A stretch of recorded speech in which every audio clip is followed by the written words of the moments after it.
So, so we are recording. So let's make a formal introduction for our listener. Good morning, Ulises. My name is Claudio. I'm calling you from Washington, D.C., from the studios in Fairfax City. We're very humble and grateful that Ulises Labaronnie accepted our invitation to the show. Ulises, welcome to the show, man. Thank you so much. I'm very happy to be to be on the same ship. Yeah, no problem. So with everything that is going on in the world with the pandemic, the COVID, people die, and some people want to take the vaccine, some people don't. How is this affected your life, your creativity, the inability to do shows, to go out? How it's affected your life in general? Yes, it's a very interesting question. For first time, as many musicians, we can do shows. I'm a stage man. I love to play alive, so it gives me a lot of time to be on the studio, and I have as many people to change the way of do the things. For example, I'm a lecturer, I'm a teacher, and I have to do all my teachings via Zoom and or all platforms. But anyway, and I stay a lot of time in the studio. So last year, especially last year, because it was the pandemic, it was a new thing for us. I think this year I got my one doses of vaccine. I'm hoping that everything it will change. I hope so. But in last year it was hard because it was new. We have to change our minds, our plans, and I have to stay here a lot in my studio. Hopefully, I have a lot of instruments to play and many things to do. And I decide that I will concentrate on my work because I feel healthy doing that, and I start recording really a lot of music, and I published many albums last year, and also starting to recording myself playing something that I did not do before, and it was a very interesting experience about the composition because I reach out many ideas that I have in my mind, and I have enough time to develop each thing and time to reprogram my synthesizers, or maybe take some new gear also and study them and take hours to program a sound, and things that maybe in the normal past I can do it in the same way. So and also I have many time to paint, and it was a very interesting place for me to go to many paintings and painting and making music and read and study instruments, and it was a very inner experience, the COVID. I am so sad about what is happening, not only by the virus, but by the people response to the crisis, because it's a time to brotherhood, to be responsible about the others, and it's not just keeping you healthy. It's about, well, try to go with the thing and make the things easier. And it's sad that the society is not prepared for that. So everyone want to do what they want, and it's a delicate thing. Gotcha. No, I understand. Were you born like in a musical family when you began playing either piano? I suppose at the time, no, taking piano lesson or Yeah, guitar lesson. My mom also plays piano, but she left it when I was really a very little child, and it was not my first approach to the things. I was more interested when I was a child in science and in nature and everything about. And after, like 15 years old, because I was a very absolutely fan of Genesis, I was in love with the drums, of course. And I decided that I want to play drums. So I try in some bands. I was so bad because I'm just starting and I can't have a complete drum set on my room because it was very, very noisy. It's a typical one. And I have some, but not a complete drum set. Because it was expensive. So I tried some years playing drums on rock bands, and I decided that it was not so interesting for me because I can't compose. And I love the composed music of many people. I love the drumming of my heroes, but I love what is happening with all the other of the music. So I decided to play the piano. I have a piano on my house of my mom, and I asked her to teach me, but she was a classical trainer, and she just, it was so hard. She just put a book and open it and say, okay, you have to learn it and play it. And I tried, but it was difficult. And so I tried some weeks, and I remember myself closing the book and improvising. And there I start the thing. I start to improvising, and this led me to open the piano and play in the strings and put objects inside the piano, put a microphone, and it's a start. And so I realized that I don't want to play piano. I want to play synthesizers because the sound, it was amazing. I'm looking for the sound itself. Some year later, I decided also that I want to play guitar. So I start to study guitar with a professor, with a teacher, and then I have my first electric guitar, one of my first jobs, and then I bought some effects. And it was very interesting what happening on delays. So I start to play with an old delay, an old Boss delay with a lot of feedbacking artifacts. So because it was late 80s, early 90s, and I discovered that I was very interested on looping my guitar and using with volume pedal and making textures with my guitar. So one night with a friend, I have a conversation in a cafe, and I decide to design an instrument that allowed me to play bass guitar, fretless, and fret guitar. So a kind of a Frankenstein, a monster. And we paid to luthier to make this strange thing, and I still I have to repair it, but it's still here. I start to make music with these strange things. I have 5 frets and fretless the rest of the neck, and have bass guitar strings, but also guitar strings. So you can go fretless with the bass and with the guitar. You can go with frets with the bass and with the guitar on the same thing. Wow.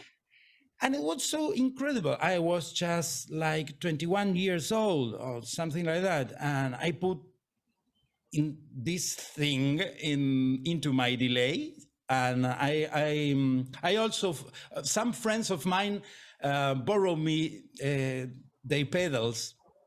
So I have an interesting table with some pedals, and you can see there's a Porta Studio Tascam Yeah, yeah, yeah. That it was my first recording machine. So I started experimenting a lot with this strange thing and my electric guitar and mics and looping and reversing tapes and all kind of sound manipulation. So this is what my beginning was, absolutely experimental in a way.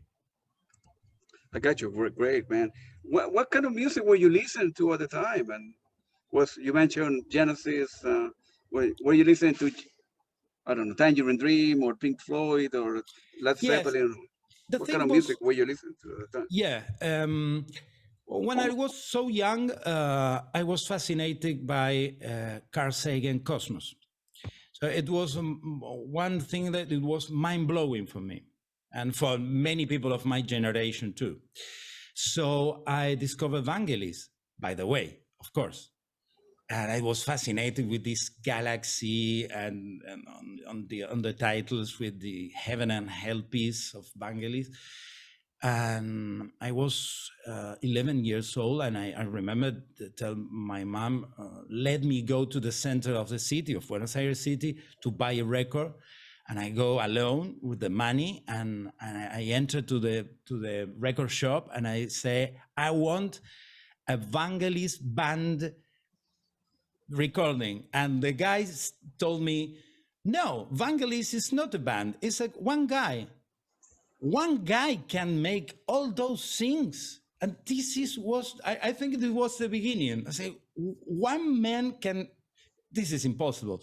Yeah. And I bought this recording, and this vinyl was the first one that I got, and it was an experience to listen. I remember the first track, Spiral, because it was a compilation, and Spiral, I was so young and I can't believe it. I can imagine. I don't know that synthesizers exist. So it's a kind of magic, something like that. And so I then start to listen 1 year after Genesis, and then Yes, and then Jethro Tull, and then Emerson Lake and Palmer. And so all my teenage time was about progressive rock of the 70s and Vangelis and Jean-Michel Jarre. Wow. It was completely outstanding for me, this music. And when I was like 19 years old, I discovered King Crimson. Wow. Yeah. So, and this playing of Robert Fripp, it's, it's captives, or you hate it or you love it. Yeah. Yeah. So I love it. So I was interesting on the experimental side of this kind of music. When I was like 19 years old also, or maybe 20, but not so much, I was traveling for an expedition, and I have a friend of mine that is really 20 years old, older than me, and in the train, we were on a train traveling to the north of Argentina to find dinosaurs, and he put me a headphone without any explanation with Brian Eno, Yeah.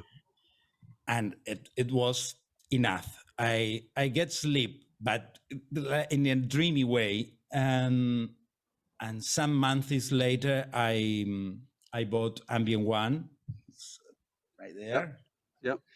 Ambient One, and it was really my beginning, I think my formal beginning. And I discovered ambient music. And I say, okay, I want to do this.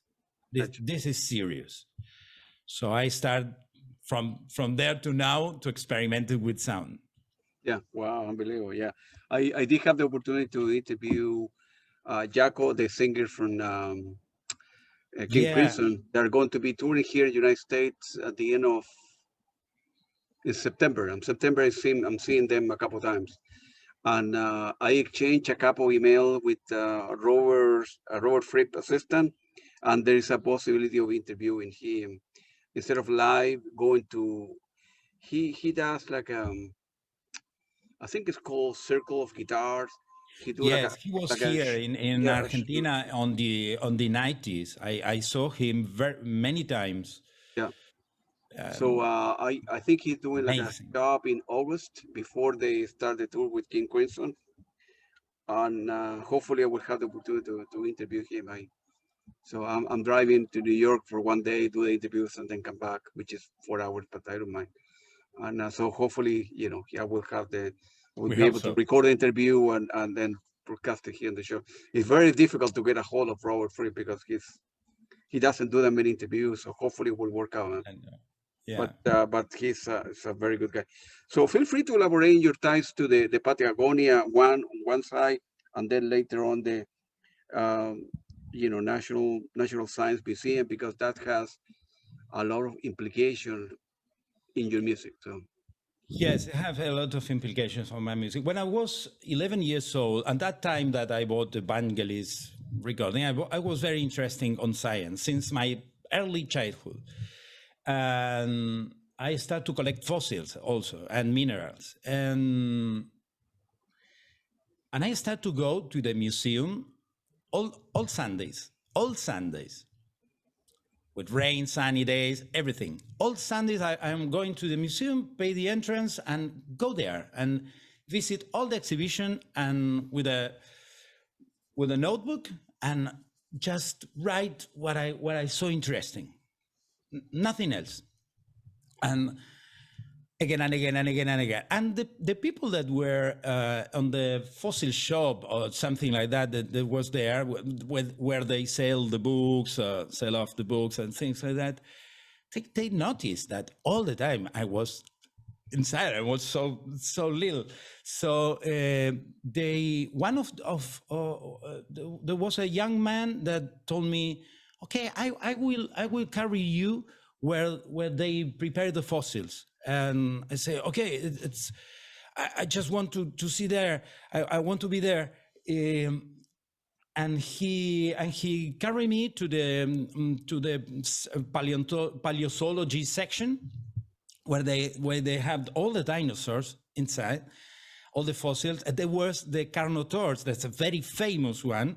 The Carnotaurus school, the original one, because it was from 1985, the description, and it was the time that it was on the middle of the technical area on the subfloor and the museum. And I go with 12 years old to that place, and I was boom, and I starting, and they allow me to go and see.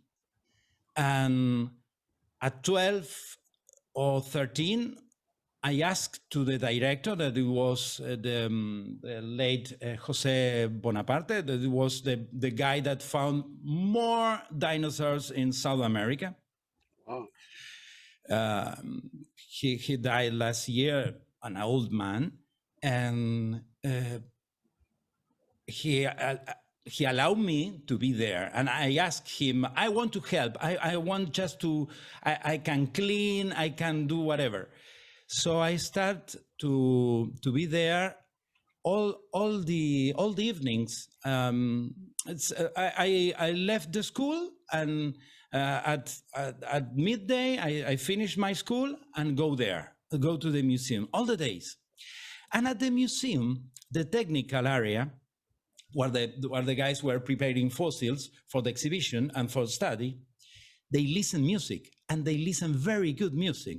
So I discovered there a lot of Vangelis recordings that I did not realize, but also Rush, and also another progressive bands, incredible ones, and many classical music.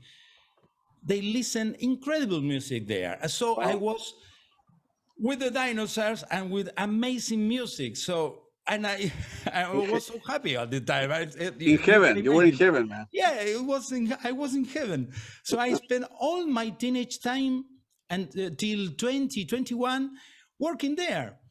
And the scientists start to bring me to expeditions to find fossils on Patagonia and in the north of Argentina. So I go to many to those research travel, and it was my first time that I was in the middle of the desert with headphones, with a Walkman cassette, listening. I don't know. Yes, for example, Awaken, things like that. It was an experience. And Vangelis, walking in the desert looking for fossil, listening Vangelis.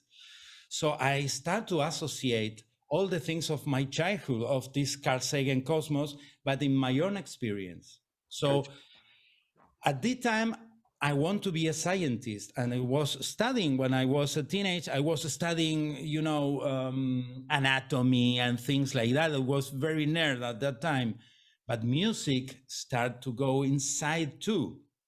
So I started university at 20, 21, and at one moment I decided, no, I prefer to do art, and I prefer to take science as inspiration, but not do the research. I prefer to read the research, but do the music. Gotcha. And there is a lot of fossils that have been discovered in Argentina. I mean, Yeah, and it's still going on. A lot of research going on. Yes, because Patagonia have a lot of landscapes with sedimentary deposits, and there's all the ages. So there's a lot of discoveries, and really the most largest dinosaurs of the world came from Patagonia, and the oldest too, and many interesting things. So I was amazed about that since my childhood, but I experienced this science. I was there. I was in the museum. I was reading all those books and everything, but I decided to make the soundtrack. I got you. Yeah, man, you're a painter, you're a photographer, a musician, a teacher. How you make time for everything, man? Well, first, not doing all the things together, but I think I have. I consider creativity as is like a muscle. It's like something that you train, and one of my strategies is not be on the same thing so much time till I bore. So I love to jump. So I was, for example, working on sequential synthesizer music, like, I don't know, a kind of Berlin School Vangelis like sounding, something like that. I don't know, in my own view. But I was working a lot. So one day I stop and I paint, or I take my camera. All the time I take my camera. I love to go for a walk on parks and go to the river, things like that, and take my camera and shoot, or maybe recording something, some film. And came and I saw the photos and I said, well, I want to make ambient music. So I left the sequential music and I start to do ambient music. So I can go to one place to other when it's interesting, and I prefer to cut it before it bores me. Sure. So it is still interesting, but I prefer. Okay, I will put here. It's like it's like the thing. I think the things needs to get their own maturity. I mean, so I left it there. The music is like that for me. I record a lot, and I put there, and I just listen it, but not touch. So then I go to another direction, and possible really different direction. So it's a new thing that refresh me. And then the same. So I have many phases that I go and go. So that's why I love to paint. That's why I love to take photos or make videos or read science or things like that. It's just going like that. When I can. When you can, yeah. Wow, amazing, man. What about your, in terms of your music influences? Was it wasn't just electronic music, right? That drove you toward ambient music. You were listening to pop, rock, music in Latin America, and so on and so forth, right? So it wasn't you just were listening to, I don't know, Peter Brown or Klaus Schulze or Manuel No, Goldschmidt music. it's the less that I listen. Well, I have a nice culture of progressive rock, for example. Yeah, But when I was 20, I am 48. Okay, when I was 20, I decided to do not listen anymore rock. It was a decision. I say, okay, there's a huge, amazing bands, but the combination is always the same. yeah, So there's a drums, bass, guitar, and keyboard, and a singer. Okay, I want another thing different. So I moved to the ACM recording label, yeah, and I start to listen Kid Jarrett, Arvo Part, Meredith Monk, Stefan Mikus, I don't know, all those things. Ariel Andersen, Jan Garbarek, Terry Ribdal, all those things. So I discovered that they do not need a band. They just go with, like, for example, I was fascinated about Meredith Monk music. So I say, okay, this is not only vocal music. This is completely interesting music. And the same with Terry Riley, for example. I was fascinated.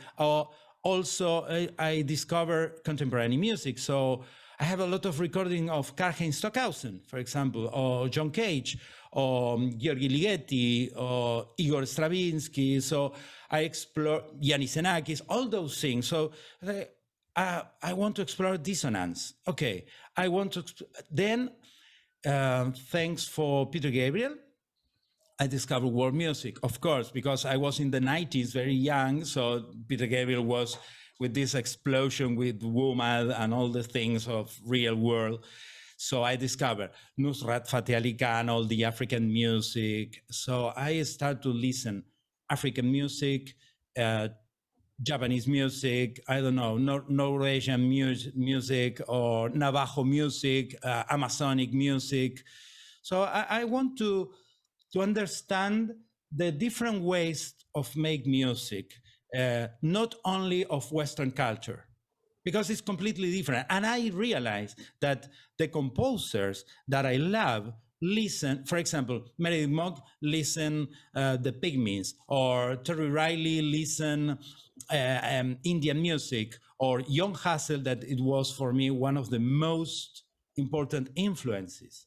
John Hassel, they he have a great culture of tribal music, and he put tribal music into something really avant-garde. So I take all those different flavors, and in my composition it was a time that it was maybe quite confusing because I have a lot of influences. So I want to make contemporary music, but it have to sound tribal too, but electronic too. But and it takes years to yeah, understand everything. yeah. Wow, amazing, man.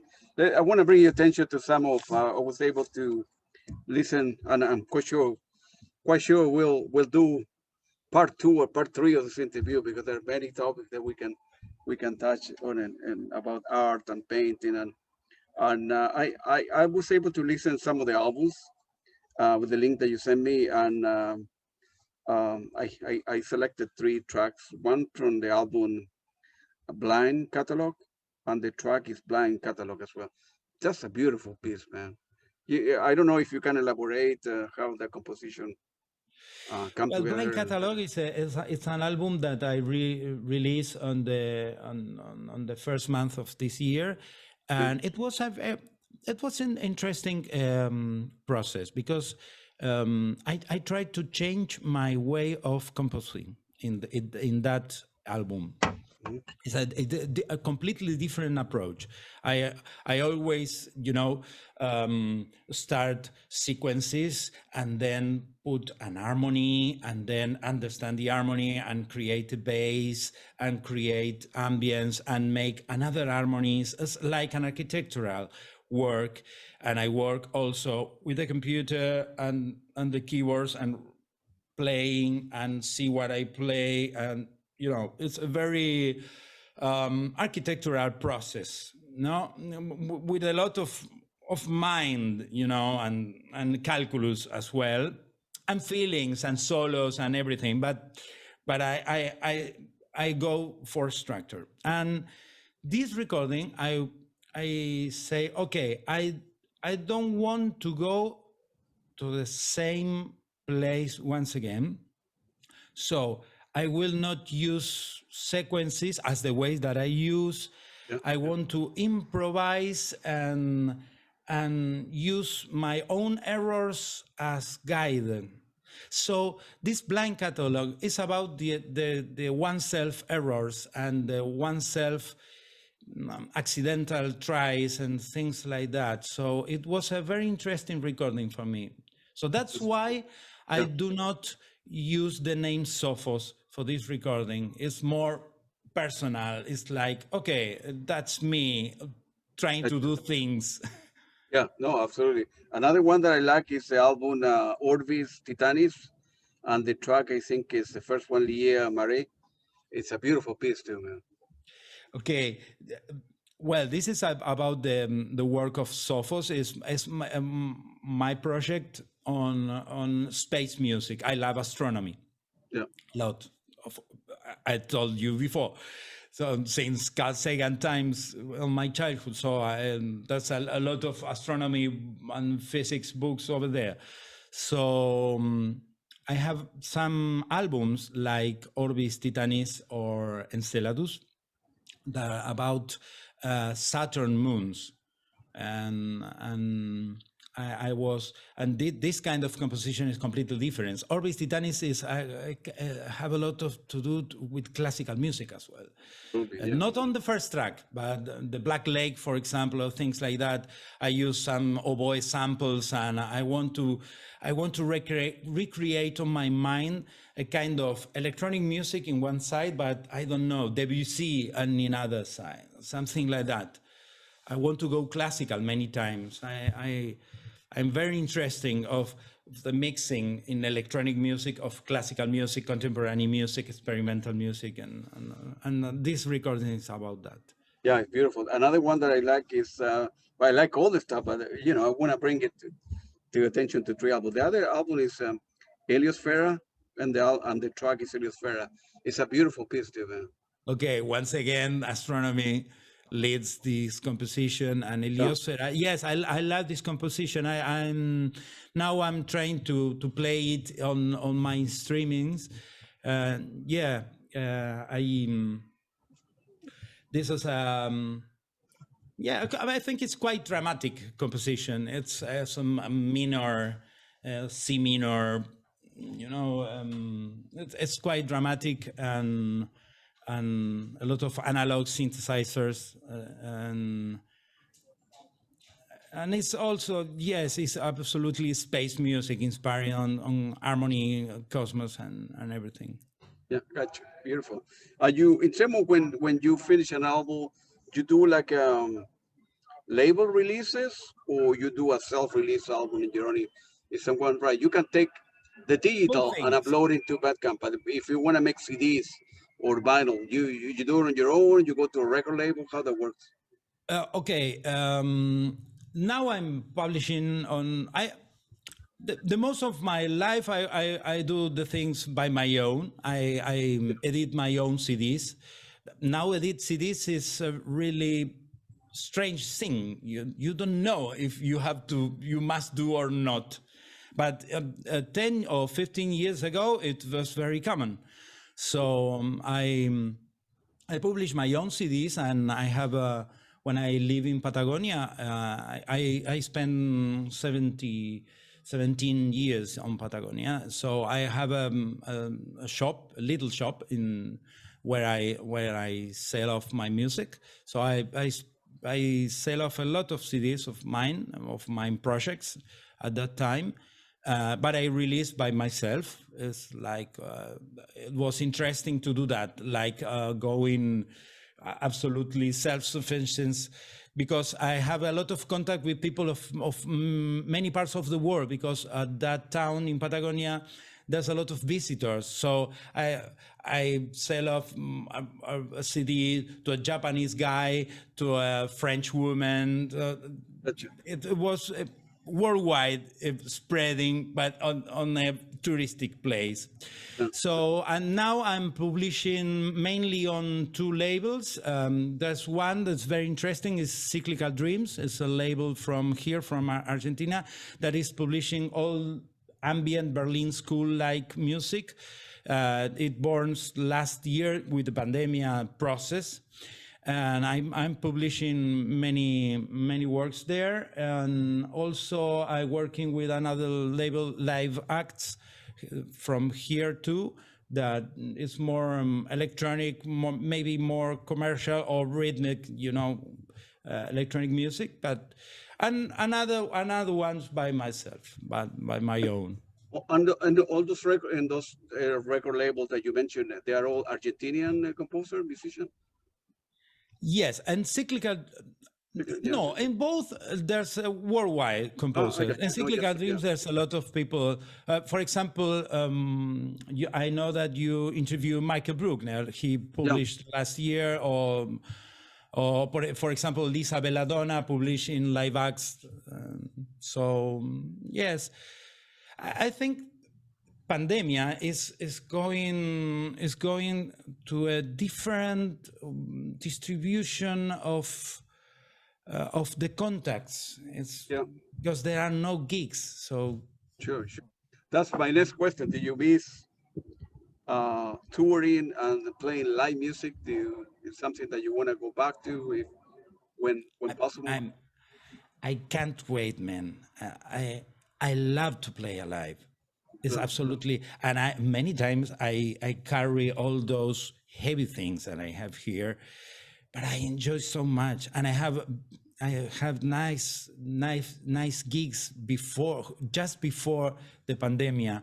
I have a very nice gig, for example, playing in the eclipse, total eclipse, sun eclipse in the middle of the mountains in San Juan province here in Argentina. It was people came from everywhere. It was thousands of people, and they asked me to play in a big stage with a really nice sound in the middle of nothing. And it's absolutely exciting, and or just playing in little pubs on town, But the contact, I want the eye contact with the people. It's for other things happen, and train the musician to have another perception of the things. A musician, for me, it's an absolutely personal view, but it's not just to be on studio. I think that the experience that you have in a concert is completely, it's full in one sense. I agree with you. For me, the reason that I told you before that I live in the border with two different states here, between Maryland and Washington, D.C. So every band, being electronic music, being classical music, being rock, come through this area. So I'm able to see like 20 to 30 or more shows a year here. So I'm very fortunate, very lucky to have the means to do it and see that many bands, because I have seen, I don't know, I've been living. It changed you when you go to a good concert. You go outside after, and it's changed you. I go crazy, deeply. And then that's the crowd seeing the band live. That I did have, like 30 albums from Tangerine Dream, and the first time seeing them with Eric at first, I was like in second row. It was unbelievable. It's hard to describe for other people that they don't have the same passion, right? I don't know, if you are an architect and you go and see an unbelievable architecture, or if you are like a painter and you go to the Louvre in Paris. Exactly. It's the same thing. Yes, as I remember I remember King Crimson's concerts on the 90s here with the two drummers, with Yeah. Oh yeah. Bill Bruford solo, and you were on the third line on the stage, and yeah, Using now three those drummers. things is beyond Explanation. those. Yes, and you got an experience. It's not like listening to a record. Of course Records not. change ourselves, of course, Yeah. but live concerts, you will never forget that. I got no, absolutely. I completely agree with you. Man, you have done, I don't know how many albums, but you're very prolific in terms of studio output. And what's the motivation? Why Ulises needs to do this? You don't have another chance? I mean, you don't have another choice?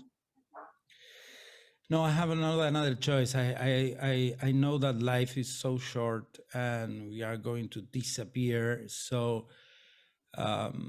it's like scratch on the rock.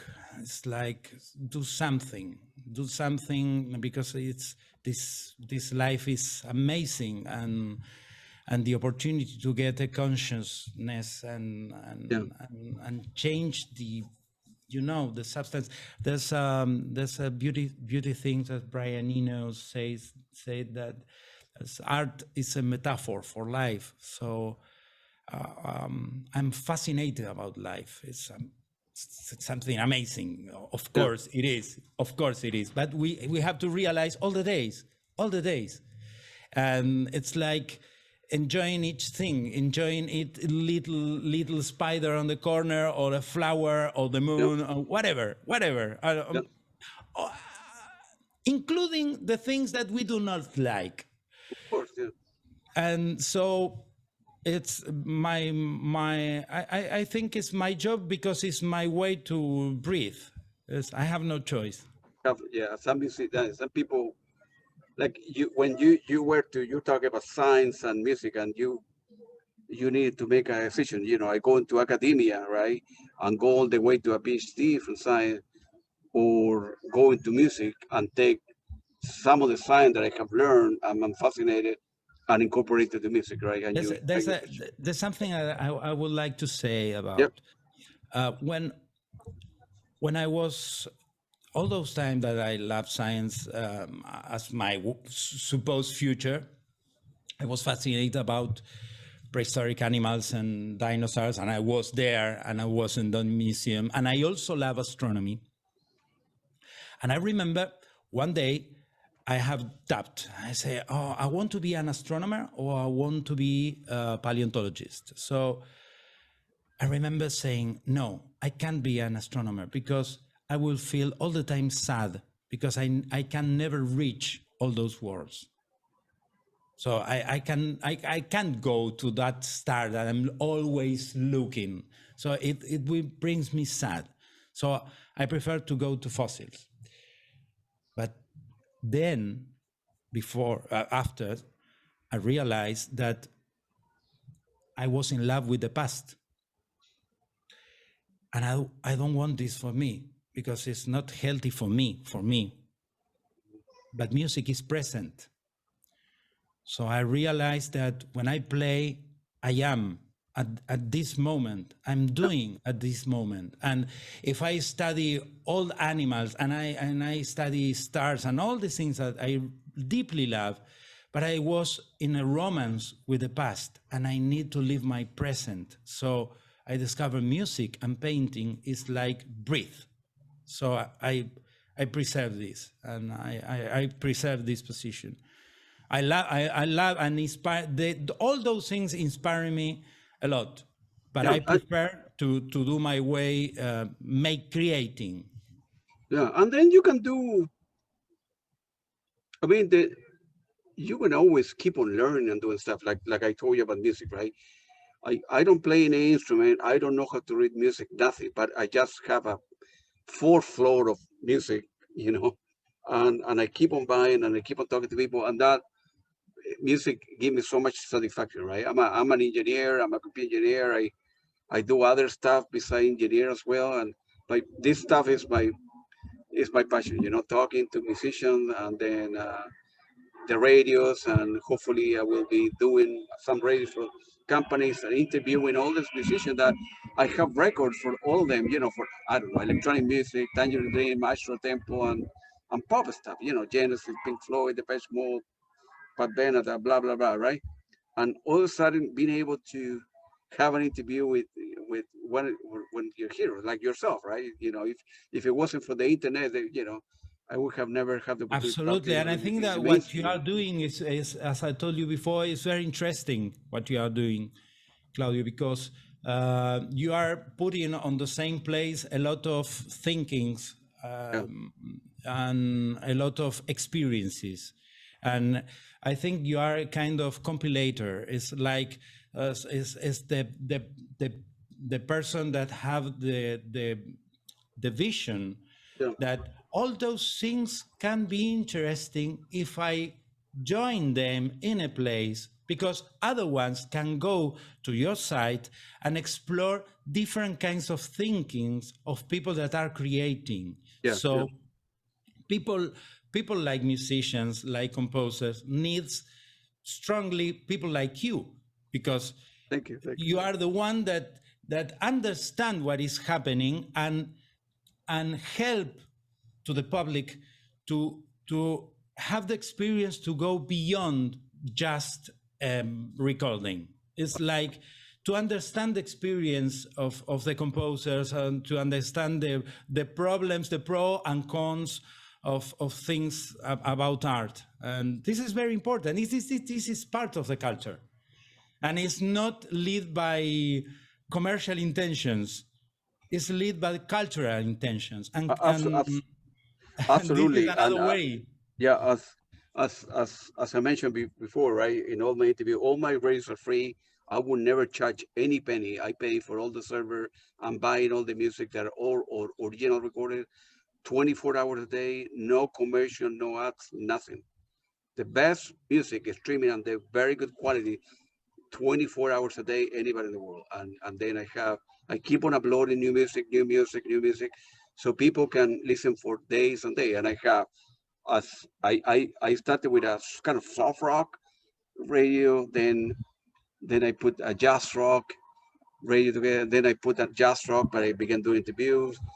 Then I developed an electronic music, and right now I have done like in English 66 interviews, and I have over 5,000 listeners all over the world, and I have like 20 another 20 interviews lined up for the next 2 weeks, and from well-known people, some people that are starting up, and I'm going to be interviewed with the owner of the record labels Scope, and then the owner of the founder of ECM in the next 2 weeks. So, Manfred and Eicher. within ECM, I have, Wow. 30 artists that I can interview, right? Within Scope, like another three This are the old. guy, this guy, Manfred Eicher, Yeah, Manfred, yeah, yeah. he have a really strong vision about Oh, yeah, yeah, yeah, yeah, this, a completely outstanding vision. yeah. And that's This the is other reason love. that I want to This is interview about also, love. yeah, Klaus Schulze and Peter Baumann, because Peter Baumann put the private music, and then Klaus Schulze did another other stuff. And so, like I was talking, I did have the opportunity to talk to Michael Honing yesterday, and I told him, I want to preserve, I want to have a website that I interview all the masters in all the areas where a listener like yourself or myself or whatever can go to one place, switch between radios, have great music and interviews on free. Don't go to Spotify, don't go to YouTube. Everything is to one spot.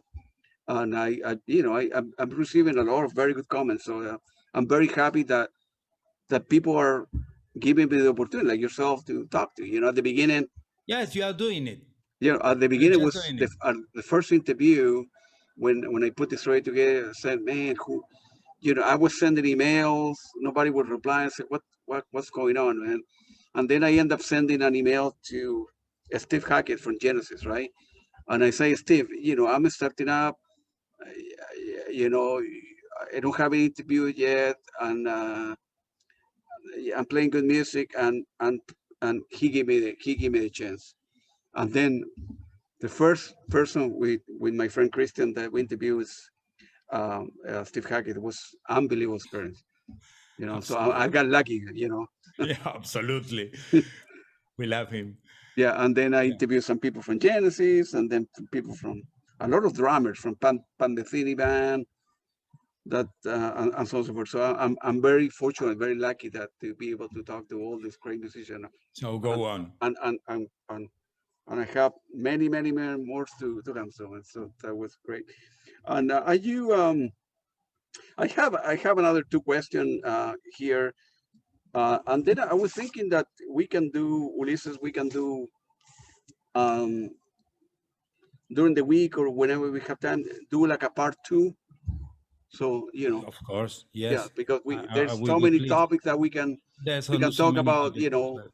influences of, Brian Enover's Tangerine Dream and Klaus Schulze and Peter Baumann and, you know, uh, I don't know, King Crimson and Jen. We can take this interview into many areas. So right now we are touching different point, and we can talk into art, also the painting, and but um, well, I hope that you can, go, touring soon, and then feel free to mention your website, and feel free to mention where our listener can buy your music. So you can feel free to mention the website and Okay, the I'll come. people can search me on Bandcamp Yeah, with my name. I have some Bandcamps, more experimental one. yeah, It is like Ulises Labaronnie. How is the name? Guion. yeah. Dutch, yeah. Dutch. Okay. Whole Uh, hyphen, you can say that. okay. Ulises Labaronnie music and Bandcamp, and there's another one, Ulises Labaronnie experimental, where I have all my experimental stuff. That is a lot, and it's so weird. So I put in another place to don't confuse people that is looking for something more, yeah, harmony things. And I have YouTube channels also. I think that if you put my name on Google, will appear. Yeah. Not so And, much. and when I upload the interview to the website, I'm going to put the links to all the stuff there. So It will be listener great. can say where I can learn Yeah. more about this guy, and they will go directly to Bandcamp. And uh, Yes, this is great. are you selling a lot? Are you selling a lot of records on well, a lot of digital on Bandcamp? You do okay? It's it can get improved as well, Yeah, but it works. It works. yeah. But yeah, Because someone can buy one and say, what else he has done, and then get another two or I three or think five. people discover the things and then go interested. It's what I observe. So Yeah, my clients are like, they buy one and they buy two or three. It's like, because they understand the music. It's like I think it's buying a record is like all times. You understand. Oh, I like this thing. So I understand this guy. yeah, So you go for more. This is the idea, I think, of the album, because you got the albums and you got the other way of understand the world, that is Spotify or all the things yeah, that I don't like so much, that just songs. But the album concept is more related to, and will work. It's something. It's like a concert. You yeah, start, you end, you have a climax, you have an experience. It's like a book. It's not the same that you read parts of the book, like some internet stuff that you have the photo of the guy and one thing that he probably say or not. It's not the same that read a book. It's not the same to listen one song that listen the album and understand absolutely, yeah, absolutely, yeah, the idea. And because I built up the album so carefully about what's happening with the rhythm or what's happening with the tuning, or well, I will go dissonant here because I will be consonant here, and I will be noisy here because I will be ambient here. So there's an structure that I think it will survive. Gotcha. No, absolutely, man. It will That, survive. It's not in the most important moment, but it will survive. yeah, absolutely, man. Well, Ulises, so we will do, we'll stop it here. We'll do part 2, and of course we'll do part 3, and we can do one in Spanish if you want as well. But it was very nice talking to you, Ulises. You speak very good English. You are a It's very good musician, man. As I mentioned before, Thank you so man, much. you are a photographer, a painter, man, a teacher, a musician, man. Man, you have very good management skills, because you know to do all Thank these you. things you need to be, Thank you. have a good structure, man. But your music is very good, man. So I'm Thank very you for your work, and thank you to everyone that is listening it. Um, we are creating the culture of telling sure. things beyond the just the recordings. No problem. Thank you very much, Ulises. It was I will down in, like in a couple of hours I will upload the interview, and I will send you a direct link for your social media, and of course you will be Okay, talking this afternoon as well, man. It was this is very nice great. talking to you, This man. is great. Thank you. Appreciate it. Thank you so much. No problem, Ulises. Very nice talking to you, man.